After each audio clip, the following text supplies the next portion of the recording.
you can get back to that. This question goes to you first, Senator Obama.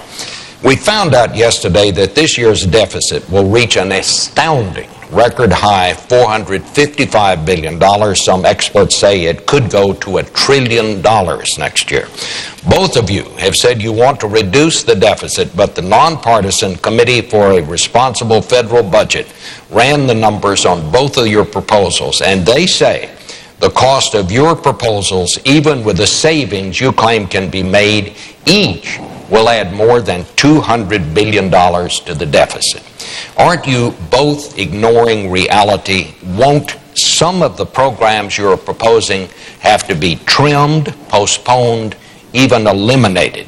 Give us some specifics on what you're going to cut back. Senator Obama. Well, first of all, I think it's important for the American public to understand that the $750 billion rescue package, if it's structured properly, and as President I will make sure it's structured properly, means that ultimately taxpayers get their money back. And that's important to understand.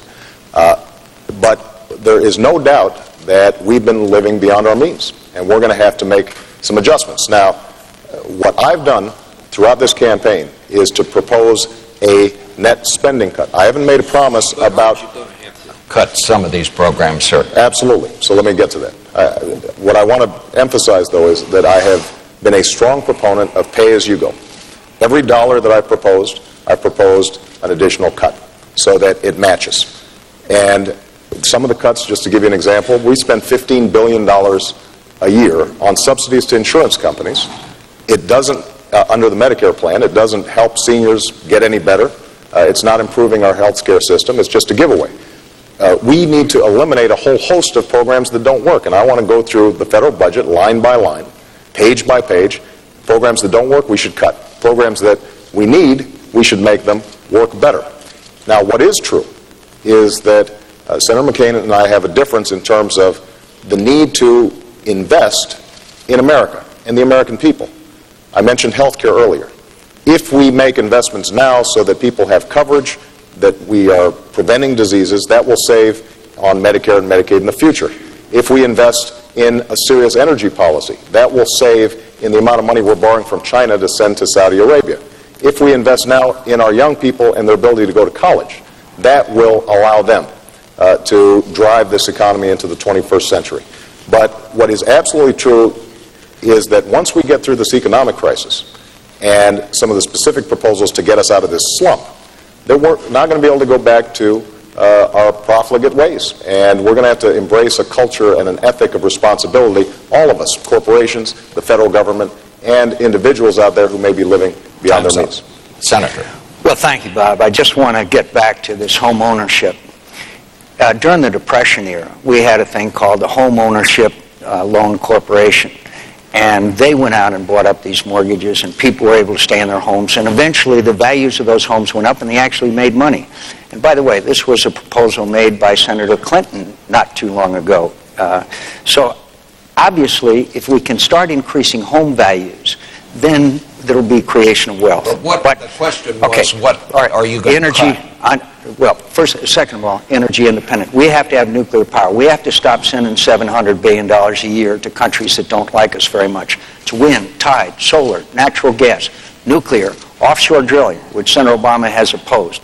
And the point is that we become energy independent, and we will create millions of jobs in America. Okay, what would I cut? I would have, first of all, across-the-board spending freeze, okay? That some people say that's a hatchet, and then I would get out a scalpel, okay? Because we have presided over the largest increase. We got to have new direction for this country. We have presided over the largest increase in government since the Great Society. Government spending has gone completely out of control.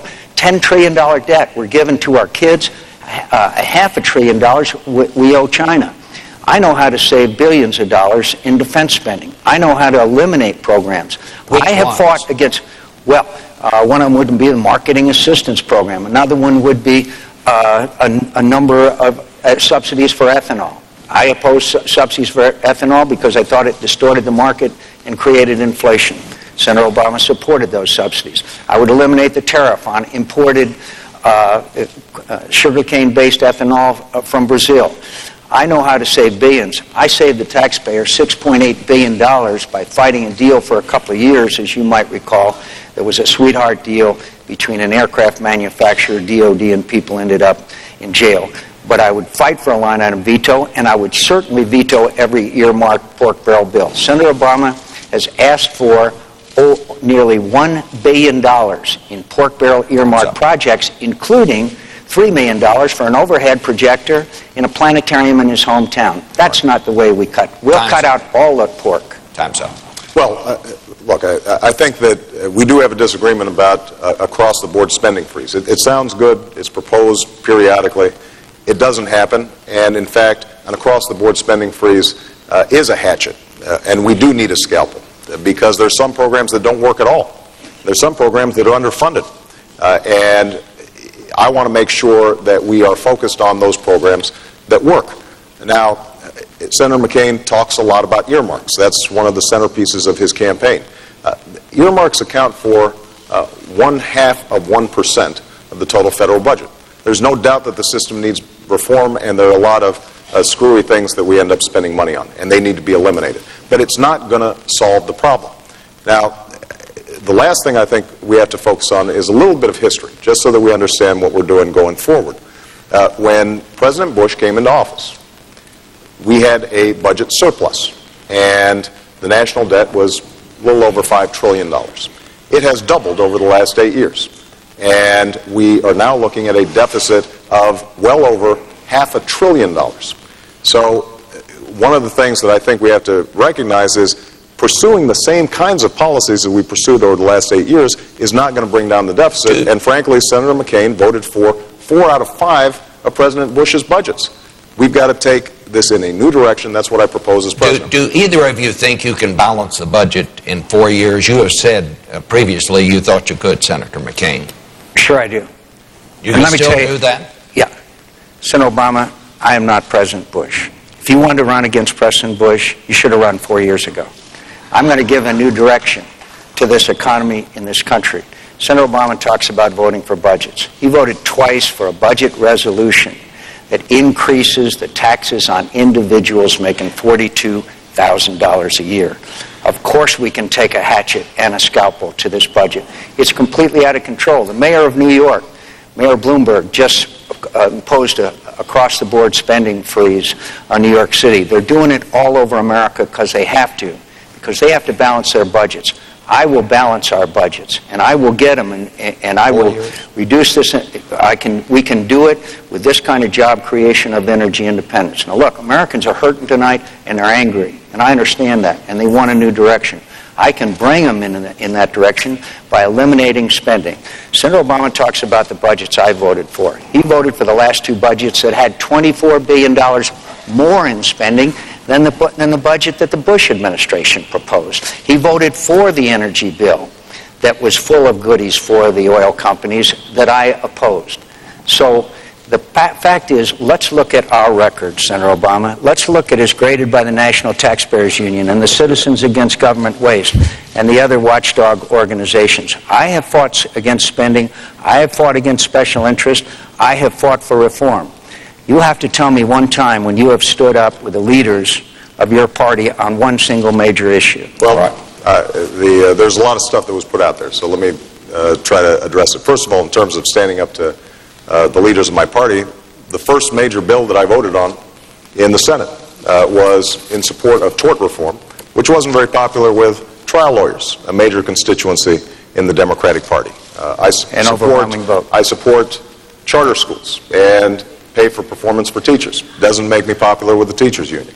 I support clean coal technology. Doesn't make me popular with environmentalists. So I've got a history of reaching across the aisle. Now, with respect to a couple of things Senator McCain said, the notion that I voted for a tax increase for people making $42,000 a year has been disputed by everybody who's looked at this claim that Senator McCain keeps on making. Even Fox News disputes it.